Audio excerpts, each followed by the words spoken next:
Assalamualaikum everyone. This is me Shamin Arif, AI वाली and I'm a student of Rehan college as a facilitator.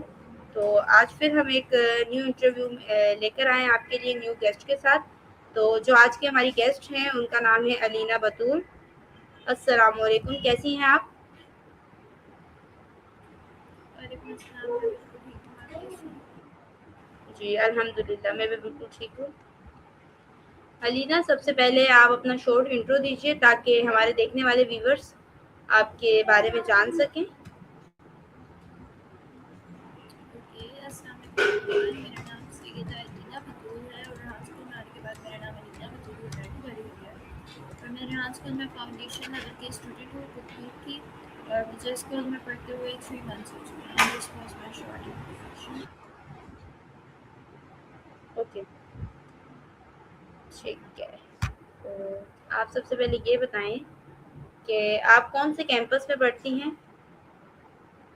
जी, मैं भारत इस्लामाबाद वाली campus में पढ़ती हूँ। ठीक है। आपने अपने करियर या फील्ड का इंतखाब क्यों किया? आपको ऐसा क्यों लगा कि मुझे रेहान स्कूल में ही एडमिशन लेना चाहिए?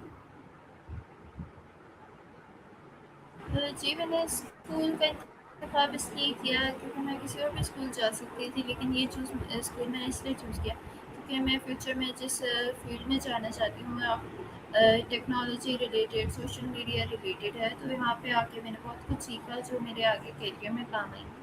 तो इसलिए इस स्कूल का मैंने चूज़ किया। ठीक है। आपने रेहान सर के बारे में कहाँ से सुना था? यानी कि आपने उन्हें कहाँ पर देखा था या उनके बारे में कहीं सुना था? जी, मैंने स्कूल के बारे में अपने बाबा से इन्फॉर्मेशन ली और जो ये वाला कैंपस है मेरे घर के करीब ही था। तो बाबा जाते थे उधर, तो उन्हें वहाँ से भी इन्फॉर्मेशन मिली। फिर हम विज़िट करने गए तो हमने सब कुछ देख लिया और इन्फॉर्मेशन वगैरह सब कलेक्ट करके और देख लिया। ठीक है। आप ये बताएं कि जब आपने इस कैंपस में आप फिजिकली पढ़ी हैं या ऑनलाइन पढ़ रही हैं?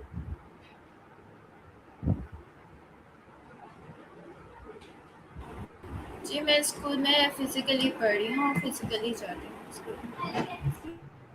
ठीक है। तो आपको स्कूल का एनवायरनमेंट कैसा लगता है? वहाँ की टीचर्स, वहाँ की प्रिंसिपल, वहाँ के स्टूडेंट्स, वहाँ का डिसिप्लिन, ये सब चीज़ें आपको कैसी लगती हैं? ओके, तो मैं स्कूल में जाती हूँ तो टीचर्स बहुत अच्छे हैं, 2 टीचर्स हैं। तो सब बहुत फ्रेंडली हैं स्टूडेंट्स के साथ और स्टूडेंट्स बहुत अच्छे हैं, इन्वायरमेंट बहुत काम है, अच्छा है, फ्रेंडली है। हमें कोई भी मुश्किल होती है तो सब आपकी बहुत हेल्प करते हैं। ठीक है। तो रेहान सर की कौन-सी ऐसी बात थी, कौन-सा ऐसा इंटरव्यू था जिसने आपको इंस्पायर किया और आपने यहाँ पे एडमिशन लिया कि नहीं भई मुझे यहाँ पर अब एडमिशन लेना चाहिए? जी, ऐसे तो स्कूल आने से पहले मैंने कोई उनके इंटरव्यूज़ नहीं देखे, लेकिन स्कूल जाने के बाद उनकी बहुत सारी पॉडकास्ट मैंने देखी। उनका विज़न, मिशन जान के मुझे काफ़ी अच्छा लगा। काफ़ी बातें मुझे इंस्पायर की क्योंकि वो इंडिपेंडेंसी देखना चाहते हैं स्टूडेंट्स के अंदर। तो इसलिए मैंने यहाँ पे ये बात बहुत इंस्पायर की, तो जॉइन करने का भी फ़ैसला किया और जॉइन करने के बाद तो बहुत अच्छा रहा। ठीक है। ओके, आप ये बताएँ कि आपकी एजुकेशन क्या है? जी, मैंने 9th क्लास कंप्लीट करने के बाद यहाँ स्कूल जॉइन किया।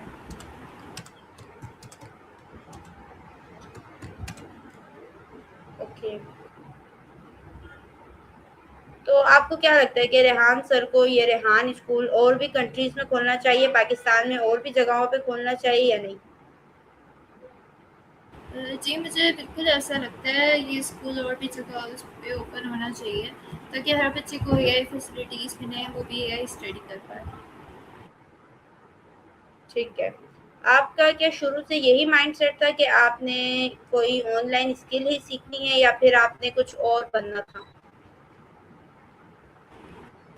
जी, मेरा शुरू से माइंड एआई की तरफ तो नहीं था, मेरा यही था कि मैं जर्नलिज़्म करूँगी, जर्नलिस्ट बनूँगी। अभी भी यही माइंड है, लेकिन जर्नलिस्ट बनने के लिए आपको पता होगा कि सोशल मीडिया वगैरह मैनेज करना आना चाहिए। तो मैंने बेसिक स्टडीज़ कर ली, अब मैं ये करने के बाद एआई स्किल्स भी अभी सीख रही हूँ। तो वो मेरी हेल्प करेगा, इसलिए मेरा यही माइंड बना है स्टार्टिंग से ही, बचपन से, कि मैं ये सब कुछ सीखूँगी और जिससे मुझे फ़ायदा हो। ठीक है। क्या आपकी लाइफ में कभी कोई ऐसा वक़्त आया कि आपको कुछ मुश्किल लगा हो और आपने ये सोचा हो कि अब मुझे ये छोड़ देना चाहिए, अब मैं नहीं कर सकती? या फिर आप मुश्किल परेशानियों को फ़ेस करती हैं? जी, अगर मुश्किल आ जाए कभी कोई टास्क में स्कूल में, तो पहले तो परेशान हो जाती हूँ, लेकिन जब टीचर्स और स्टूडेंट्स हेल्प करते हैं, तो फिर उन्हें फ़ेस करना होता है और उन पे और मेहनत करके वो काम अच्छा हो जाता है, तो फिर उनको फ़ेस कर लेती हूँ। ठीक है। आपको क्या लगता है कि फ़िज़िकली अच्छा है या फिर ऑनलाइन पढ़ना अच्छा है? ऑनलाइन ज़्यादा बेहतर होता है या फ़िज़िकली फ़ेस टू फ़ेस करना ईज़ी होता है?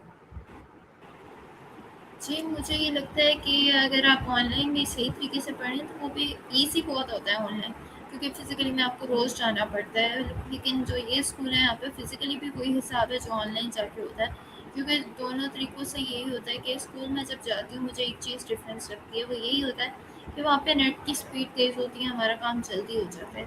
और यही होम पे जो ऑनलाइन होता है, अगर नेट स्लो हो तो काम स्लो होता है। वरना मेनली कोई ऐसा डिफरेंस नहीं है, काम दोनों ही अच्छे हैं, हम फिजिकली और ऑनलाइन दोनों कर सकते हैं। ठीक है। आपकी कोई फ़ेमस पर्सनैलिटी, कोई फ़ेवरेट पर्सनैलिटी जिससे आप इंस्पायर होती हैं? ये मेरी फेवरेट पर्सनैलिटी एक जर्नलिस्ट हैं पाकिस्तान के, वसीम इनामी, वो उनसे मैं बहुत इंस्पायर होती हूँ। ठीक है। आपके नज़दीक सक्सेस की असल डेफ़िनेशन क्या होती है? जी, मेरे नज़दीक सक्सेस, कामयाबी एक ऐसी चीज़ है जब इंसान के पास सब कुछ आ जाए जो उसने सोचा हो, तो वो एक सक्सेस होता है, या जब हमें हमारा गोल मिल जाए तो वो सक्सेस कोई होता है हमारे लिए। ठीक है। आप अपनी डेली लाइफ़ रूटीन में टाइम मैनेजमेंट कैसे करती हैं? यानी कि कोई टाइम रखा हुआ है कि इस टाइम टास्क करना है, इस टाइम ये काम करना है या कोई टाइम मैनेजमेंट नहीं है? फ़िलहाल जब मैं स्कूल जाती हूँ, सुबह 7:30 बजे हम स्कूल जाते हैं, उसके बाद हम 12 बजे तक घर आ जाते हैं। तो घर आने के बाद मेरा यही होता है कि अगर फ्री टाइम हो तो मैं अपने ज़्यादा से ज़्यादा टास्क करूँ, तब कि मेरी बुक फिनिश हो जाए। तो टास्क करने के बाद तो मैं खाना खाती हूँ, रात हो जाती है, फिर हम सो जाते हैं, टाइम मैनेज हो जाता है। और जब स्कूल नहीं होता तो रिलैक्स करने का दिन होता है, हम रिलैक्स करते हैं, और जब टास्क करने होते हैं तो वो करते हैं। ठीक है। तो आप स्टूडेंट्स को या फिर जो लोग हमें देख रहे हैं, आप उन्हें एआई के बारे में क्या बताना चाहेंगी कि आज के दौर में एआई सीखना चाहिए, एआई क्या है? थोड़ा इस बारे में बता दें। जी, एआई एक ऐसी स्किल है जो आपको खुद मुख्तार होना सिखाती है और आपको अपना काम अपने लिए बहुत कुछ करना सिखाती है। तो अगर आप ये स्किल सीखेंगे तो आपको ट्रेडिशनल स्टडीज़ से ज़्यादा फ़ायदा होगा, क्योंकि आप इससे अपना बिज़नेस स्टार्टअप कर सकेंगे, एंटरप्रेन्योर बन सकेंगे और भी बहुत कुछ कर पाएँगे। लेकिन अगर आप ट्रेडिशनल स्टडीज़ भी करेंगे तो उससे आपको सिर्फ़ डिग्री मिलेगी, जिसमें आगे जाके आप यूनिवर्सिटीज़ में जाएँगे और फिर आप जॉब्स के लिए पीछे भागेंगे। लेकिन ये स्किल सीखने के बाद आप अपना बिज़नेस कर पाएँगे, जो आज के मुआशरे और टेक्नोलॉजी वाली दुनिया के लिए बहुत अहम चीज़ है। तो फ़िलहाल तो यही है, लेकिन अगर आप स्कूल को जॉइन करते हैं तो आप बहुत कुछ नया सीखेंगे, अपने आप को एकदम मुख्तलिफ पाएँगे और अपने अंदर बहुत कॉन्फिडेंस देखेंगे। ठीक है। आपको क्या लगता है कि आज के दौर में ट्रेडिशनल एजुकेशन सिस्टम से एजुकेशन लेना ज़रूरी है या फिर कोई स्किल होना ज़रूरी है?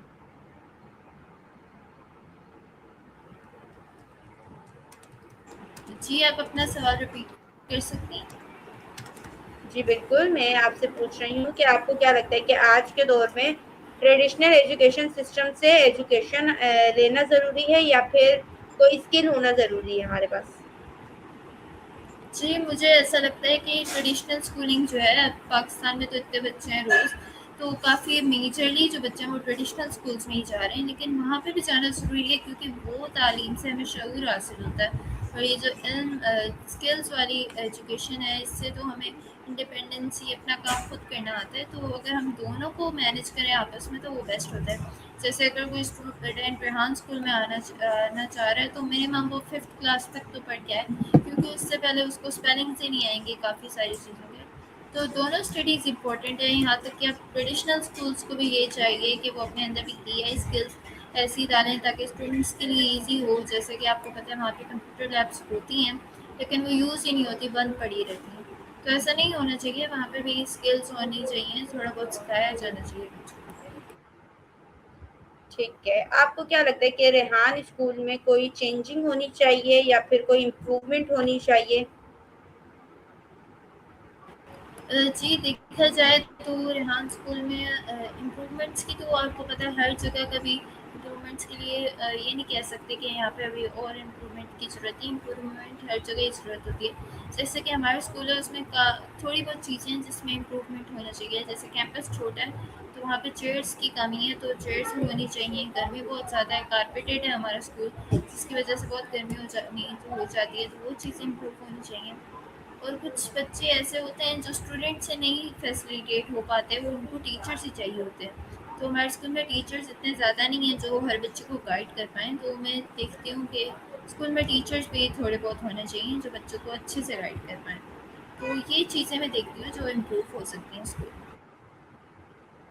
ठीक है, ये तो आपने बिल्कुल ठीक कहा। मुझे भी ऐसा लगता है कि शायद हर कैंपस में ही टीचर्स की ज़रूरत है, क्योंकि एज़ अ फैसिलिटेटर मैं जिस कैंपस में हूँ, वहाँ पे मुझे लगता है कि टीचर्स की ज़रूरत है। ये बिल्कुल ठीक है। इस इम्प्रूवमेंट की तो ज़रूरत है हर कैंपस में, ठीक है। अब आपसे नेक्स्ट क्वेश्चन ये है कि आपको लगता है क्या हर बच्चा यहाँ आने के बाद सेल्फ डिसिप्लिन में आ सकता है, मोटिवेट हो सकता है, चाहे उसका ध्यान हो या ना हो, या फिर उसके लिए ये है कि आपको फोकस ज़रूरी होता है?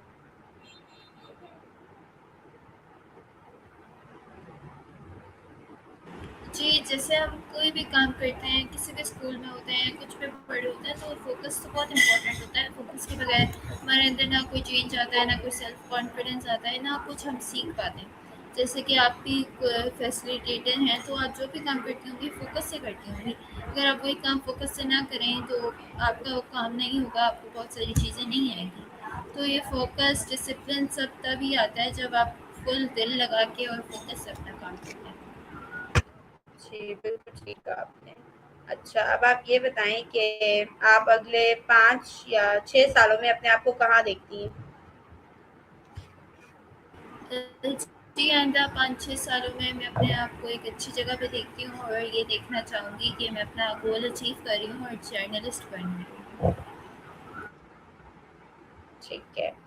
अगर आपको अपनी लाइफ़ का कोई ऐसा इंटरेस्टिंग लेसन शेयर करना हो या कोई छोटी-सी ऐसी बात, जिससे आप बहुत ज़्यादा आपकी लाइफ़ में चेंज आया हो, तो क्या आप वो शेयर करेंगे हमारे साथ?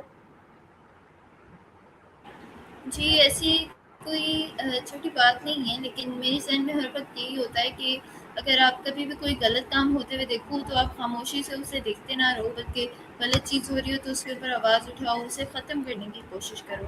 क्योंकि अगर हर इंसान ही गलत चीज़ को देखता रहे, उसको रोके नहीं, तो दुनिया में गुनाह बहुत ज़्यादा बढ़ जाएँगे और गलत काम बहुत ज़्यादा बढ़ जाएँगे।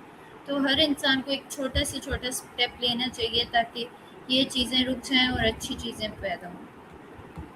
जी, बिल्कुल, ये आपने बिल्कुल ठीक कहा। चलें, अब इंटरव्यू के आखिर में अगर आप हमारे व्यूअर्स के लिए कोई इंस्पायरेशन या फिर कोई इंस्पायरिंग मैसेज देना चाहें, कुछ कहना चाहें, तो आप कह सकती हैं। ओके, तो मैं आपके व्यूअर्स के लिए यही एडवाइस देना चाहूँगी कि आप जो भी काम करते हैं दिल से किया करें, खुश रहा करें और दूसरों को भी खुश रहने दिया करें, क्योंकि अगर आपकी ओपिनियन से कोई इंसान नहीं मैच हो रहा, वो आपकी बात पे आर्ग्यू नहीं एग्री नहीं कर रहा हो रहा, तो आप उसे फोर्स ना करें, जो वो करना चाहता है उसे करने दें। चलें, ठीक है। Thank you so much Alina, आपका बहुत-बहुत शुक्रिया कि आपने हमें अपना इतना वैल्यूएबल टाइम दिया। Thank you so much. You welcome. उम्मीद करती हूँ कि आपको आज के हमारे इंटरव्यू से बहुत कुछ सीखने को मिला होगा। जिस तरह अलीना बतूल ने अपनी जर्नी शेयर की हमारे साथ, तो आपको बहुत कुछ सीखने को मिला होगा, डिसिप्लिन, इम्प्रूवमेंट और अपनी लाइफ में आगे बढ़ते रहना चाहिए और जो मिस्टेक हो गई उन सबको छोड़ देना चाहिए पीछे। तो इंशाल्लाह नेक्स्ट इंटरव्यू में मिलेंगे नेक्स्ट गेस्ट के साथ, तब तक के लिए अल्लाह हाफ़िज़।